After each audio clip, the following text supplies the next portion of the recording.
നമസ്കാരം. The good news ലൈവിന്റെ മറ്റൊരു വീഡിയോയിലേക്ക് സ്വാഗതം.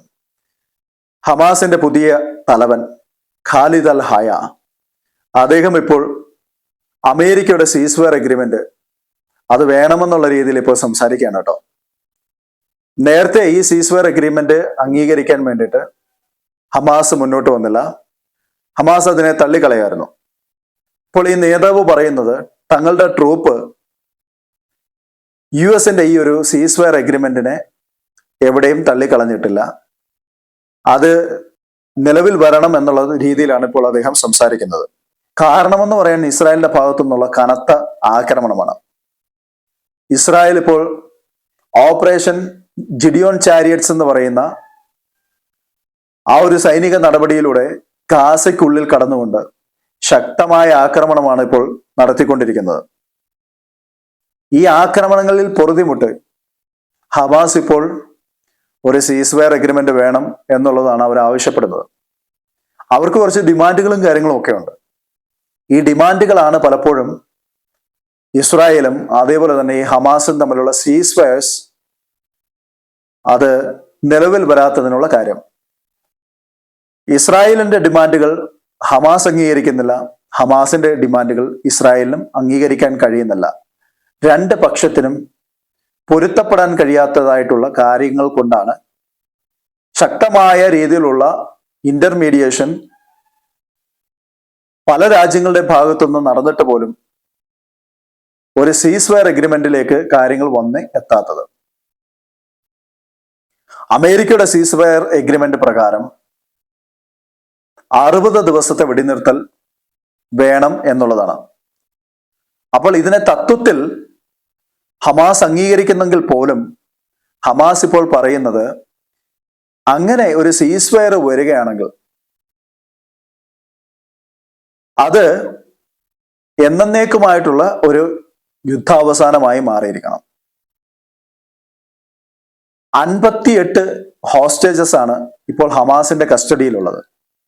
അതിൽ പകുതിയിലധികം പേരും കൊല്ലപ്പെട്ടിരിക്കുന്നു എന്നുള്ളതാണ് നമുക്ക് മനസ്സിലാക്കാൻ വേണ്ടി സാധിക്കുന്നത്. ഈ 58-ൽ 28 പേരെ റിലീസ് ചെയ്ത് കൊടുക്കണം എന്നുള്ളതാണ് ഇസ്രായേലിന്റെ ആവശ്യം. അതിന് തിരിച്ച് 1200 വരുന്ന പാലസ്തീനിയൻ തടവുകാരെയും വിട്ടുകൊടുക്കാം എന്നുള്ളതാണ് എഗ്രിമെന്റ്.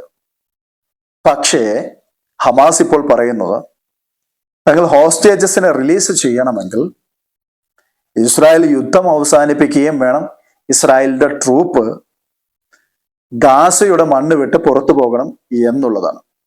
മാത്രവുമല്ല, ഈ ഗാസയ്ക്കുള്ളിലേക്കുള്ള എയ്ഡുകൾ അത് കൃത്യമായി തന്നെ അത് എൻട്രി കൊടുക്കുന്ന രീതിയിലുള്ള നടപടിക്രമങ്ങളും ഉണ്ടാകണം എന്നുള്ളതാണ്. എന്നാൽ ഇസ്രായേൽ പലപ്പോഴും ആദ്യ ഘട്ടങ്ങളിൽ നിന്ന് വിപരീതമായി ഇപ്പോൾ മാനുഷിക സഹായങ്ങൾ നൽകുന്നത് ഇസ്രായേൽ സൈന്യത്തിന്റെ മേൽനോട്ടത്തിലാണ്. ഇത് ഹമാസിനെ സംബന്ധിച്ചിടത്തോളം പാലസ്തീൻ ജനതയുടെ ഇടയിലേക്ക് ഇറങ്ങിച്ചെല്ലുവാനും തങ്ങളുടെ ആശയങ്ങൾ പ്രചരിപ്പിക്കുവാനും ഈ എയ്ഡുകളെല്ലാം കൊടുക്കുന്നത് ഹമാസിൻ്റെതായിട്ടുള്ള പ്രവർത്തനങ്ങളുടെ ഫലമായിട്ടാണെന്നുള്ള രീതിയിൽ കാര്യങ്ങൾ ഇപ്പോൾ എസ്റ്റാബ്ലിഷ് ചെയ്യാൻ വേണ്ടി സാധിക്കുന്നില്ല എന്നുള്ളത് കൊണ്ടാണ് ഹമാസിനത് വലിയ രീതിയിൽ തിരിച്ചടിയാണ്. ഇതിന്റെ ഒരു കോൺസിക്വൻസ് ഹമാസിന് ഉണ്ടാകുന്ന എങ്ങനെയാണെന്ന് ചോദിച്ചു കഴിഞ്ഞാൽ ജനങ്ങൾ ഇപ്പോൾ ഹമാസിനെതിരെ തിരിയുന്നു എന്നുള്ളതാണ്. നേരത്തെ ഹമാസിനെ വിശ്വാസത്തിലെടുത്തിരുന്ന പാലസ്തീനിലെ സാധാരണ ജനങ്ങൾ പോലും ഹമാസിനെതിരെ തിരിഞ്ഞുറങ്ങുന്നു. ഇസ്രായേലിന്റെ ആവശ്യവും അത് തന്നെയാണ്. ഒരു ഹമാസ് വിമുക്തമായിട്ടുള്ള ഗാസയെ സൃഷ്ടിച്ചെടുക്കാൻ വേണ്ടിയിട്ടാണ് ഇസ്രായേൽ ഇപ്പോൾ അതിന്റെ പരിശ്രമങ്ങൾ നടത്തിക്കൊണ്ടിരിക്കുന്നത്.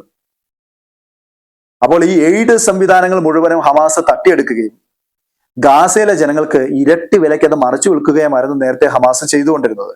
ഇപ്പോൾ ഹമാസിന് അത്തരം രീതിയിലുള്ള നടപടികൾ ഒന്നും തന്നെ ചെയ്യാൻ കഴിയുന്നില്ല എന്ന് മാത്രമല്ല, ഹമാസിന്റെ പോരാളികൾ പോലും പലപ്പോഴും പട്ടിണിയിലാണ്.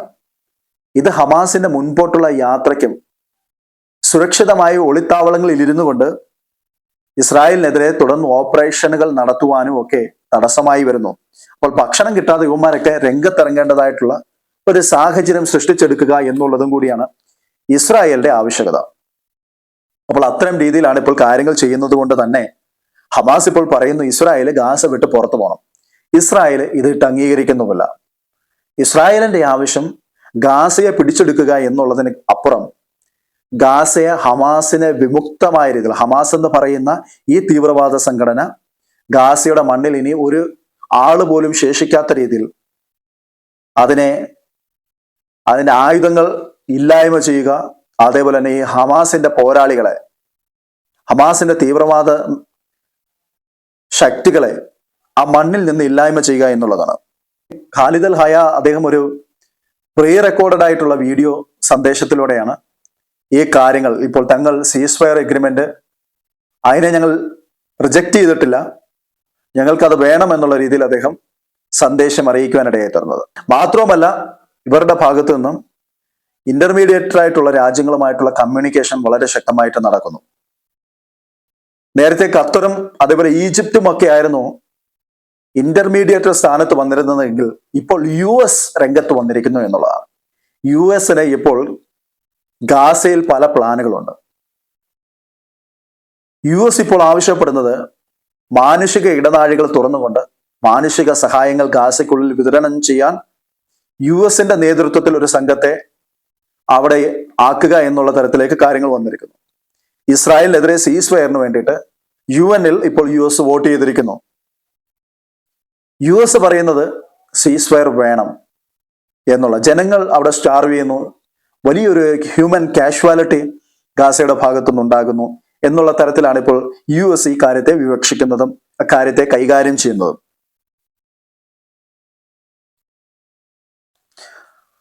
US middle east envoy Steve Witkoff ആണ് ഇപ്പോൾ ഈ സീസ് ഫയർ പ്രപ്പോസൽ കൊണ്ടുവന്നിരിക്കുന്നത്. ഈ പ്രപ്പോസലിനെയാണ് ഇപ്പോൾ വലിയൊരു പ്രതീക്ഷയോടുകൂടി ഹമാസ് അതിനെ കാണുന്നത്. ഹമാസിനെ സംബന്ധിച്ചിടത്തോളം വലിയ രീതിയിലുള്ള പ്രശ്നമാണ് ഇപ്പോൾ, നിലനിൽക്കാൻ കഴിയാത്ത രീതിയിലുള്ള. ഇനി ഇസ്രായേലിന്റെ സൈന്യം ഗാസയുടെ മണ്ണിൽ തുടരുകയാണെങ്കിൽ, ഈ രീതിക്ക് അറ്റാക്ക് നടത്തുകയാണെങ്കിൽ ഹമാസ് ആയുധം അടിയറവ് വെച്ച് കീഴടങ്ങേണ്ടതായിട്ടുള്ള ഒരു സാഹചര്യം മുൻപിലുണ്ട് എന്നുള്ളത് കൊണ്ട് തന്നെ കീഴടങ്ങാൻ യാതൊരു വിധത്തിലും മനോഭാവം കാണിക്കാതെ ഹമാസ് ഇപ്പോഴും പ്രതിരോധം തീർത്തുകൊണ്ടിരിക്കുകയാണ്. മെയ് മാസം 31 ബെഞ്ചമിൻ നെതന്യാഹു അദ്ദേഹം ഒരു സ്പീച്ച് നടത്തി. ആ സ്പീച്ചിൽ അദ്ദേഹം പറഞ്ഞത് ഈ സ്റ്റീവ് വിറ്റ്കോഫിന്റെ സീസ് ഫയർ പ്രപ്പോസൽ തങ്ങൾ അംഗീകരിക്കുന്നു, പക്ഷേ ഹമാസിന്റെ ഭാഗത്തുനിന്ന് അംഗീകരിക്കുന്നില്ല. അതിൽ പറയുന്ന പ്രകാരമാണ് 60 ഡേയ്സിൽ ഒരു സീസ് ഫയർ കൊണ്ടുവരുന്നു, 58 ഹോസ്റ്റേജസിൽ നിന്ന് 28 വരെ റിലീസ് ചെയ്യണം, പകരമായി 1200 പാലസ്തീൻ പ്രിസണേഴ്സിനെ ഇസ്രായേലും റിലീസ് ചെയ്യും. ഇതായിരുന്നു ആ സീസ് ഫയർ അഗ്രിമെന്റ്. പക്ഷേ അതിനെതിരെയാണ് ഇപ്പോൾ ഹമാസിന്റെ ഭാഗത്തുനിന്ന് വരുന്നത്.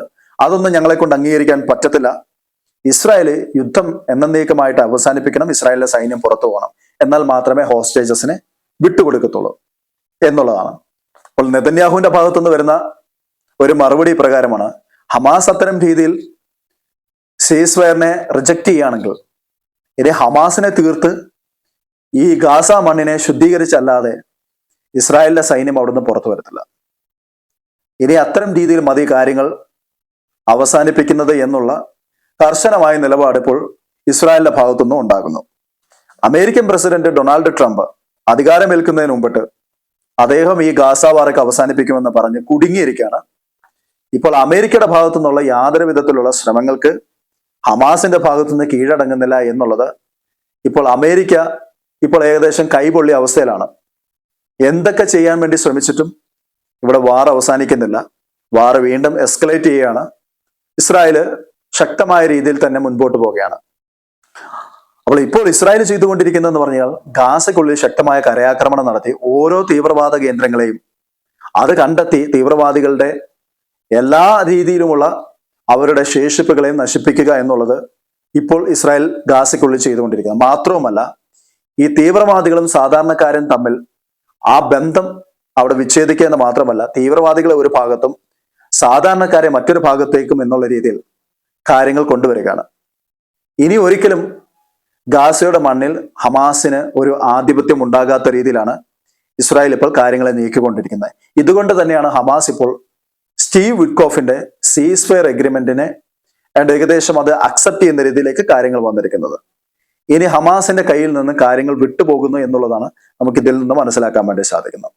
എന്തു തന്നെ ആയാലും ഗാസയിലെ സാധാരണപ്പെട്ട ജനങ്ങൾക്ക് സമാധാനത്തോടെ ഒരു രാത്രിയെങ്കിലും അന്തി ഉറങ്ങാൻ വേണ്ടിയിട്ട് സാധിക്കട്ടെ എന്ന് മാത്രം പ്രാർത്ഥിക്കുന്നു. ഈ ഹമാസിന്റെ നടപടിയിലൂടെ ഒരുപാട് സാധാരണക്കാർക്കാണ് അവരുടെ സ്വൈര്യ ജീവിതം നഷ്ടപ്പെട്ടിരിക്കുന്നത്. അത്തരം ജനങ്ങൾ സമാധാനത്തിലേക്ക് മടങ്ങി വരുവാനുള്ള ഒരു നല്ലൊരു ശുഭമുഹൂർത്തം ഉണ്ടാകട്ടെ എന്ന് പറഞ്ഞുകൊണ്ട് എൻ്റെ വീഡിയോ ഞാൻ ഇവിടെ അവസാനിപ്പിക്കുകയാണ്. നിങ്ങൾക്ക് എൻ്റെ വീഡിയോ ഇഷ്ടപ്പെട്ടുവെങ്കിൽ നിങ്ങളുടെ വിലയേറിയ അഭിപ്രായങ്ങൾ കമന്റ് ചെയ്യുക, ലൈക്ക് ചെയ്യുക, സബ്സ്ക്രൈബ് ചെയ്യുക. മറ്റൊരു വീഡിയോ കാണാം. Good bye.